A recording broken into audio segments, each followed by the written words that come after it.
De volta já aqui com Bem Assim, eu quero te fazer uma pergunta. Você está com saudade de abraçar? Abraçar mesmo de verdade? Lá no Lar São Francisco, as pessoas elas estão podendo fazer isso. A gente vai descobrir agora na matéria de Tainá Luz. Depois de 5 meses sem contatos físicos devido à pandemia, os idosos do Lar São Francisco de Assis agora podem matar a saudade daquele abraço apertado. Tudo isso devido ao projeto Cortina do Abraço, que permite sentir esse carinho e manter as medidas sanitárias essenciais para evitar a contaminação do novo coronavírus. Até eu estava ficando angustiada por eles, porque eles costumaram receber visita todos os dias, de manhã, de tarde, de domingo a domingo. A gente abre aqui para visita, das 10 às 12, das 14 às 17. E eles ficavam angustiados, alguns perguntavam, né, quando que ia ter visita. Eu disse, quando for determinado pelas normas aí do governo. Então, eu comecei a sentir que eles estavam ficando um pouco entristecidos, assim. A gente começou a liberar umas visitas de familiares, assim, à distância. Chegava ali na rampinha, ali, uns 6 metros, aí a família, fica aí, a gente vê daqui. Aí foi melhorando, mas alguns não receberam, não é? Que quer ficar junto, ali, abraçar, ficar ali, bem pertinho. E essa cortina do abraço, ela surgiu como uma bênção, assim, para eles, como uma maravilha, para, digamos assim, para abrir esse momento de isolamento que eles estavam vivendo e trazer um novo momento de alegria para eles. O seu Tavares, que chegou há 7 meses no lar, conta o quanto foi difícil esse período e já faz planos para aproveitar bastante essa cortina. Foi a melhor ideia que inventaram isso aí. Tava com saudade? Ninguém podia abraçar ninguém. Porque se ia abraçar uma pessoa, não podia corpo a corpo. Então, essa aí foi a melhor ideia que tem. Cara, bota a mão, abraça à vontade, como eu abracei essa, abracei todo mundo. Foi excelente. Uns tiverem 100, 200, 500 mil, você abraça aí, aperta mesmo. Levantei no ar um bocado de gente aqui. A pessoa fica mais feliz. Fica melhor, né? E não para por aí. As famílias dos idosos também vão poder transmitir carinho por meio desta iniciativa. Eles marcam um horário com a gente, né, para não haver aglomeração, todos vindo de uma vez. E a gente recebe eles com todos os cuidados, né, eles de máscara, o idoso também, limpa a cortina e eles podem abraçar para matar essa saudade. E essa é uma das formas, né, para tentar driblar esse distanciamento social. Porque é muito tempo já, né? Eles aqui sempre estavam recebendo visita, aluno, a casa era super movimentada e de repente se vê sem ninguém, aí poder receber esse abraço é um acalento para eles. E desde então, por aqui, a tristeza do isolamento deu lugar à alegria. Vamos embora, linda menina, porque você me deixa uma apaixonada, Que lindo, gente. Muito bem, parabéns a Tainá, maravilhosa a matéria. Linda, linda, linda. Então é isso, tá? O pessoal lá do Lar São Francisco tá podendo abraçar. A gente fica aqui só com inveja deles. Agora vamos mudar um pouquinho aqui de assunto sério, inclusive, e também polêmico. No final de semana, né, um tema ainda bastante polêmico simplesmente tomou conta da mídia e também das redes sociais. Aborto, né? O assunto ele veio à tona após uma menina de 10 anos passar pelo procedimento. Ela estava grávida do seu tio, que a estuprava desde os 6 anos. Logo, surgiram muitas dúvidas sobre esse assunto, sobre esse tema. E aí, para esclarecê-las, né, a gente aproveitou esse momento também. Nós estamos aqui com o advogado Leonardo de Moraes. Eu convidei ele para conversar com a gente sobre esse assunto, esclarecer as nossas dúvidas. Bom dia, Léo. Seja muito bem-vindo aqui ao Bem Assim. Bom dia, eu que agradeço o convite. Obrigada. Né? Vamos lá, então, começar explicando o que é o aborto, né? Bom, o aborto não é um crime novo, né? A gente atravessa, claro, com um problema como esse que vai ser apresentado, que envolve bens jurídicos que são muito importantes. Um seria a vida sob a concepção do valor religioso e o outro é a vida sob o aspecto legal, o aspecto da própria legislação. E nesse contexto, né, que é o objeto, portanto, dessa grande polêmica, se refere ao crime de aborto, que está nos artigos 124 até o artigo 128 do Código Penal. Perceba, o aborto ele é um crime que existe, que está em vigor, cujo objetivo é preservar a chamada vida intrauterina, ou seja, a vida de alguém que se encontra no útero materno. Sim. No momento, portanto, em que o óvulo ele é colocado, portanto, na parede do útero, Começa, portanto, segundo a doutrina, né, a vida intrauterina, de modo que dá fim à existência de uma vida intrauterina, ou seja, do feto, levaria, portanto, à prática do crime de aborto. E o aborto é um crime que possui as mais variadas formas, podendo ser aquele em que a própria vítima comete, a gestante pratica o aborto em si mesma, ou então que uma terceira pessoa, com o seu consentimento, dá fim à existência de um feto. Certo. E, Léo, ele é um crime, mas tem alguns casos em que esse crime, não sei se a gente poderia falar assim, ele é permitido? Isso. Então, o aborto, como eu disse, ele possui várias espécies. Há, por exemplo, o autoaborto, que é aquele em que a própria gestante pratica o aborto em si mesma. Certo. Isso é um crime que o Código Penal estabelece uma punição penal, né, em razão dessa prática. Há também aquele em que a própria gestante autoriza que terceira pessoa pratique um aborto nela. A gestante que consente com esse aborto também comete um crime.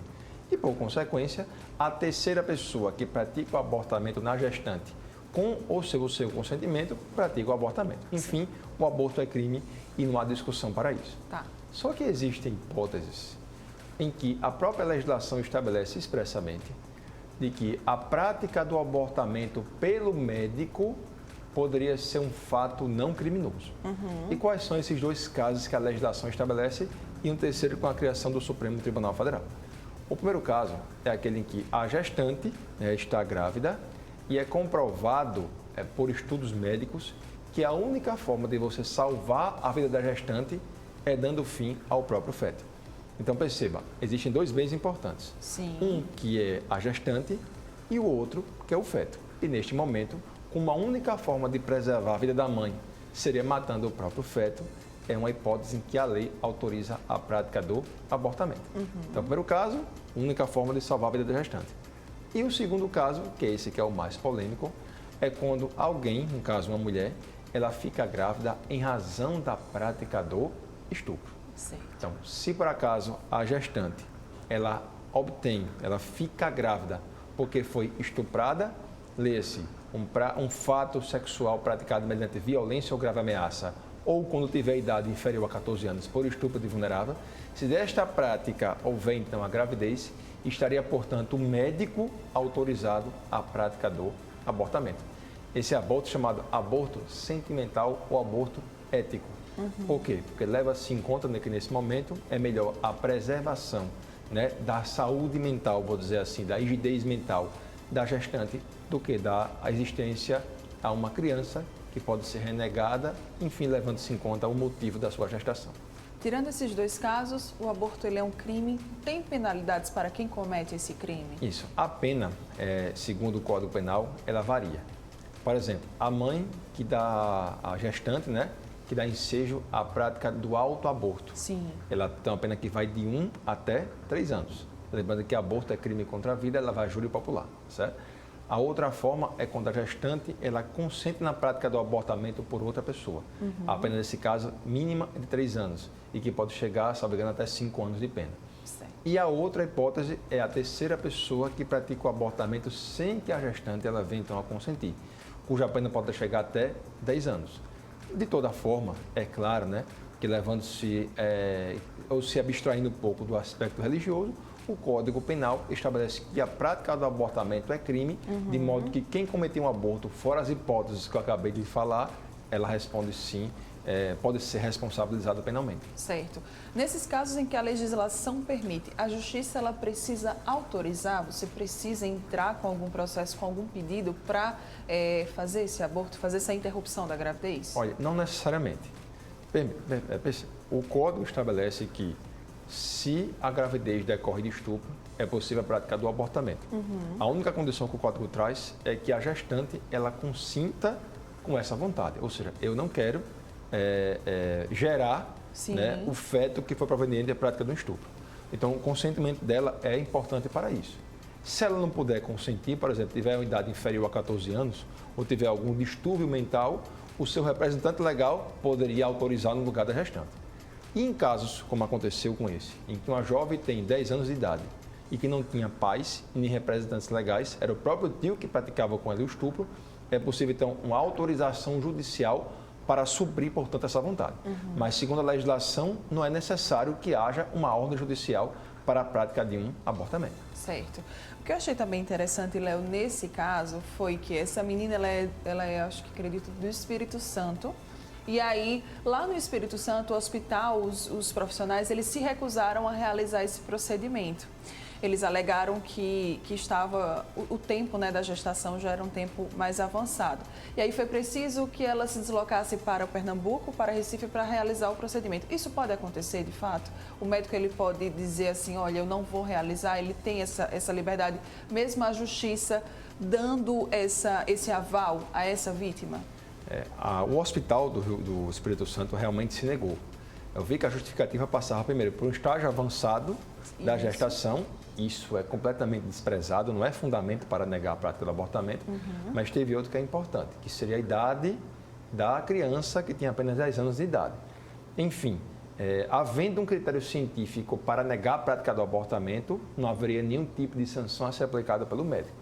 Mas se ele se nega por concepções religiosas, desobedecendo a ordem do juiz, eles podem responder pelo crime de desobediência, por exemplo. Entendi. Quando você vai, então, ao estado de Pernambuco, como já houve, né, já houve aborto, já aconteceu no dia de ontem, né, que foi autorizado, né, o médico, né, obedecendo uma ordem judicial e havendo consentimento da vítima mesmo para o direito sem ter validade, mas ela consentiu que houvesse a prática do abortamento, ele chegou e o fez. Né?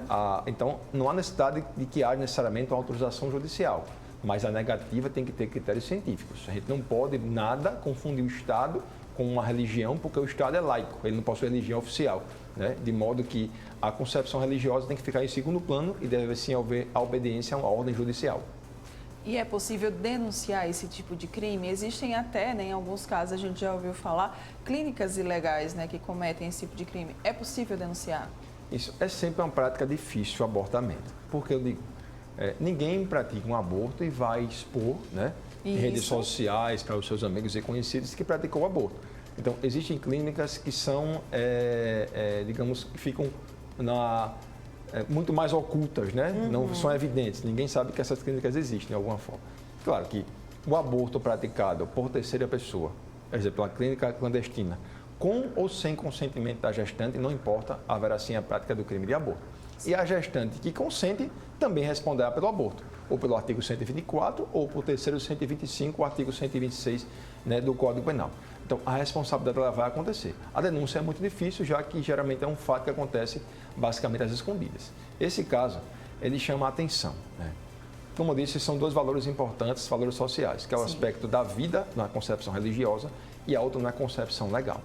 Mas me chamou muita atenção esse fato pelo fato de que as pessoas de uma religião X compareceram à porta do hospital, uma vez que um ativista de ultradireita, que é a Sara Giromini, que era chamada de Sarah Winter, que fazia alusão ao nazismo, ela colocou nas redes sociais o nome da criança e o local em que aconteceria a prática do abortamento e o hospital.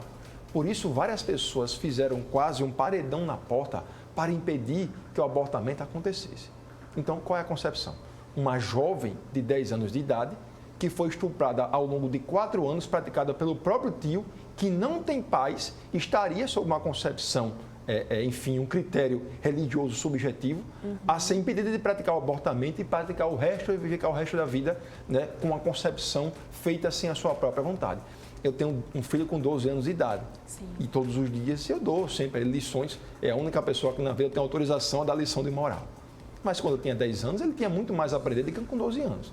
Então imagine uma jovem que vai dar ensejo a um feto fruto de um estupro e você desconsiderar por completo a vontade de uma jovem para satisfazer interesses, muitas vezes, que são que carregam uma carga muito mais subjetiva, né, sem a preocupação com o que acontece na vida do outro. Eu li uma vez um artigo, e estava até escrevendo um pouco sobre isso, né, eu com meus botões, e é muito fácil a gente chegar e fazer penitência. Você pode fazer o jejum, você pode fazer suas orações com você mesmo, mas fazer penitência para já o joelho alheio, né, para colocar no milho, por exemplo, para pagar a promessa, é muito mais fácil. Então, para a dor, né, do outro. É impressionante como isso acontece. Por isso que nesse discurso que há hoje, né, em que se discute muito uma liberdade que acontece, como liberdade de expressão, e muitas vezes o discurso de ódio que passa por conservadorismo, por fundamentalismo, é difícil estabelecer um diálogo hoje muito mais razoável. É um perigo, as redes sociais vieram para ficar dão ensejo a todo tipo de coisa e as pessoas, ao invés de acreditarem, por exemplo, no jornalismo, como acontece com a TV Mar, que tem credibilidade, resolvem então dar razão e publicar e repostar vídeos feitos no YouTube por pessoas que não têm conhecimento de absolutamente nada, mas que geram seguidores. Esse caso é um caso que comprovou de que uma palavra feita por alguém que é em tese, extremista, levou a pessoas aí na frente do hospital e querer obrigar uma jovem de 10 anos a ter a concepção de um filho proveniente da prática do estupro. Ela pode ser penalizada, essa extremista, por ter feito isso, por ter divulgado o nome da criança, por ter divulgado essas informações que até então, o que eu estou sabendo, é que são informações que estavam em um processo com sigilo. Como ela conseguiu esse conhecimento, não se sabe até então. Né? Os processos que envolvem interesse de menores são processos que correm sob sigilo. Então, a pessoa que quebrou o sigilo do processo, no mínimo, cometeu um crime. E na hora que você revela o nome de uma criança, afirmando que ela foi vítima de um crime de estupro, afirmando, colocando o nome do hospital, você leva, então, a uma exposição muito grande para alguém que tem uma tenra idade. Então, ela sim cometeu um crime, há uma previsão do Estatuto da Criança e do Adolescente que esse tipo de exposição pode se levar à responsabilidade criminal da pessoa que fez. E no caso dela, ela teve problemas, que envolvem investigação criminal no passado, cometeu um novo crime e pode sim dar ensejo a uma prisão preventiva. E, Léo, há alguma discussão legalmente falando a respeito da descriminalização do aborto? Esse é um tema também polêmico, que é difícil. Eu tenho sempre uma matriz do que eu penso no aspecto do direito. Para mim, a legalidade é a senhora das coisas. A gente não pode, por exemplo, um juiz substituir a vontade da lei e colocar a sua vontade particular naquilo que a lei não trouxe. Sobre a questão de descriminalizar, há um ponto interessante que é anterior a ele, que diz respeito aos fetos que não têm cérebro, chamado anencefálicos. A lei estabelece 2 casos em que é possível a prática do abortamento, quando há risco à vida da mãe ou naquele caso que a gravidez decorre do estupro. Só que o Supremo Tribunal Federal criou mais uma hipótese nesse sentido, que seria a possibilidade de haver a prática do abortamento quando houver a comprovação de que o feto não tem cérebro, que seria um feto anencefálico. Abstraindo dos aspectos sociais, políticos nesse caso, eu creio que sempre existe um erro. Claro, tudo aquilo que a decisão vem estabelecer para proteger a pessoa que é acusada, no caso a pessoa que é autora do aborto, eu acho válido. Mas não você ultrapassar aquilo que a lei não estabeleceu e você, como juiz em seu gabinete, criar uma nova hipótese que a lei não trouxe. Mas é possível hoje, só para ficar claro, a prática do abortamento pelo feto sem cérebro. Descriminalizar é um fator social de grande relevância. E no aspecto social, você coloca aspectos sociológicos, humanistas, filosóficos e aspectos também religiosos. Eu acho que é uma discussão que é muito avançada para se pensar hoje em dia. A gente precisa amadurecer um pouco enquanto sociedade para saber se na verdade seria o melhor caminho ou o caminho que não seria o melhor. A priori, eu penso que eu seria contra você descriminalizar a prática do aborto, porque você transfere para outra pessoa um ato que depende da sua própria responsabilidade. Para a gente fechar, então, aqui esse nosso bate-papo, que a gente poderia passar o dia aqui conversando, mas é por conta do tempo mesmo. Qual que seria, então, Léo, a lição que a gente tira de todo esse caso, de todo esse tema e de toda essa polêmica que ainda envolve a interrupção da gravidez, nesses casos? É interessante a gente observar, até com uma lente um pouco mais cuidadosa, o momento em que vivemos. Todas as notícias que eram feitas, elas vinham basicamente do jornalismo. Nós tínhamos o costume de ler os jornais todas as manhãs, acompanhar os jornais durante o dia para estar bem informado. Hoje, com as redes sociais e com esse imediatismo, tudo se sabe antecipadamente. E aí as pessoas com fim e com um objetivo muito mais imediatista, elas tomam conhecimento das coisas muito rapidamente. E com a formação das redes sociais, muitas pessoas sem autoridade deram sim alusão a vários comportamentos que são extremados, sem que a pessoa pense um pouco antes de agir e pense um pouco nas consequências. Esse caso é um caso em que vídeos que são circulados por pessoas sem autoridade provocaram uma grande discussão. Perceba, foi, como eu disse, um ativista de ultradireita que veiculou o nome e o local em que haveria o hospital. As pessoas, então, numa concepção muitas vezes subjetiva, comparecem à porta do hospital para tentar impedir que uma jovem, repito, de 10 anos de idade, que foi estuprada durante 4 anos, que não tem nem pai nem mãe, seria obrigada, então, a ter uma criança. E você chega assim a uma discussão, será que nós estamos com concepções muito extremadas? Sim. Será que não valeria a pena a gente chegar e parar um pouco para pensar? E ao invés de satisfazer interesses egoístas, preconceituosos, nos colocássemos no lugar dos outros? Será que a jovem, se eu colocando no lugar dela, como seria então a vida dela e do feto, quando ela fosse dar ensejo a uma gravidez, sem ser uma mulher, sem ter um corpo totalmente formado, sem ter um crescimento, porque ela é uma criança, tanto é que é vulnerável, sem ter o consentimento dela, com consentimento sem nenhum tipo de validade, segundo a própria legislação, e quando a psicologia diz que com alguém para ter plenas faculdades mentais seria alguém com idade superior a 18 anos. Então é muito importante que a gente nesse momento se coloque no lugar de outra pessoa. Ao lado de nossas concepções subjetivas, sempre nos coloquemos no lugar dos outros. Porque, como eu disse no início, é muito fácil a gente querer fazer penitência no joelho alheio. Então, os extremos sempre trazem aspectos negativos, né? Como trouxe esse caso que eu vejo aí com tristeza. Uma tristeza por um estuprador, que foi preso agora na madrugada, 3 da manhã. Uma tristeza por uma jovem que foi vítima de um fato criminoso, que vai carregar pela vida inteira. E no futuro, né, e depois, foi vítima de uma concepção muito mais preconceituosa, preocupado com os pensamentos subjetivos, com o pensamento seu, cujas consequências atingem outras pessoas. Que nos colocamos no lugar de outras pessoas para saber que a melhor forma de saber se um comportamento é ou não válido é se colocar no lugar do outro sempre. Sempre é isso, né, Léo? Obrigada pela sua participação aqui com a gente hoje, por essa mensagem que você nos deixa e que a gente possa, então, né, tomar as informações sérias e qualificadas para aí sim a gente poder, né, poder emitir as nossas opiniões e poder formar um conceito. Obrigada mais uma vez. Quem quiser mais informações pode entrar lá no site da UAB Alagoas, né? Isso. Obrigada pela oportunidade. Dia. Bom dia a todos. E você que está aqui ligadinho com a gente também, muito obrigada pela sua companhia. Nós estamos encerrando bem assim agora, mas amanhã estaremos de volta, a partir de 9h30 da manhã, aqui na telinha da TV Mar. Tchau, tchau. Muita polêmica.